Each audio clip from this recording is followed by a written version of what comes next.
உணவு டெலிவரி செய்யக்கூடிய அந்த நபர் வந்து சரியான அந்த அட்ரஸை கண்டுபிடிச்சி வந்துடுறாரு.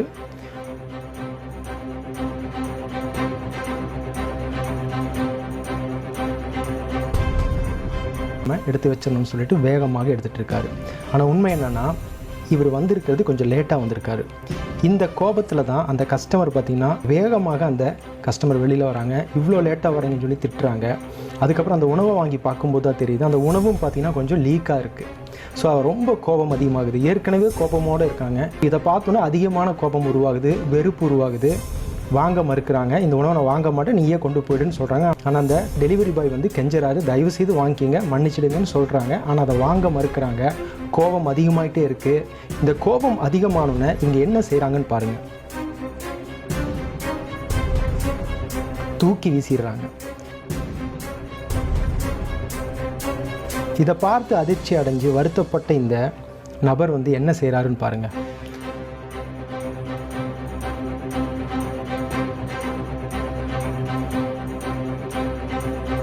அந்த உணவை அவரே சுத்தம் பண்ண ஆரம்பிக்கிறாரு. இந்த இடத்துல நீங்கள் ஒன்று கவனிக்க மறந்துருப்பீங்க. அந்த பெண்மணி கோபத்தில் அந்த உணவை தூக்கி வீசினாங்க இல்லையா, அப்போது அவங்களுடைய கழுத்தில் இருந்த அந்த தங்க செயின் கூட கீழே விழுந்திருக்கு. அதை பார்த்தோன்னே அவர் என்ன செய்கிறாருன்னா அதை எடுக்கிறாரு. அதுக்கப்புறம் என்ன பண்ணுறாருன்னு பாருங்கள்.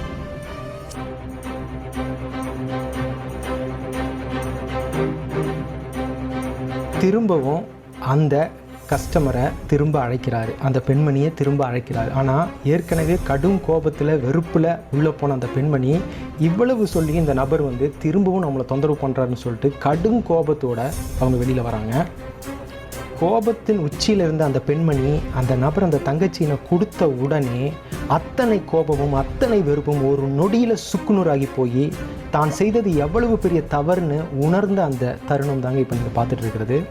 ஸோ நாம் எப்படி ஒருத்தருக்கு பிஹேவ் பண்ணுறோம், நமக்கு ஆப்போசிட்டில் எவ்வளவு பெரிய கோபக்காரராக இருந்தாலும் சரி, எவ்வளவு வெறுப்புணர்வோடு இருந்தாலும் சரி, நீங்கள் எப்படி ரியாக்ட் பண்ணுறீங்க, உங்களுடைய நன்னடத்தை வந்து உங்களுடைய நல்ல குணம் எப்படி இன்னொரு மனிதனை அழகாக்கிறதுங்கிறத பாருங்கள்.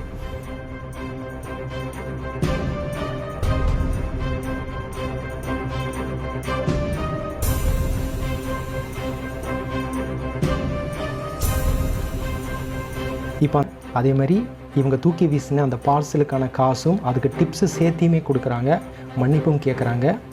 கண்டிப்பாக அந்த பெண்மணி தான் செய்த தவறை அந்த நொடியிலே உணர்ந்துட்டாங்க. ஸோ ஒரு அழகான ஒரு நன்னடத்தை நல்ல குணாதிசயம் இருக்கக்கூடிய ஒரு மனிதனால் நிச்சயமாக எப்பேற்பட்ட கோபக்காரனையும் வெறுப்புணர்வோடு இருக்கிறவரையும் கூட ஒரு நொடியில் மாற்ற முடியுங்கிறதுக்கான சாட்சி தான் நீங்கள் பார்த்துட்டு இருக்கக்கூடியது.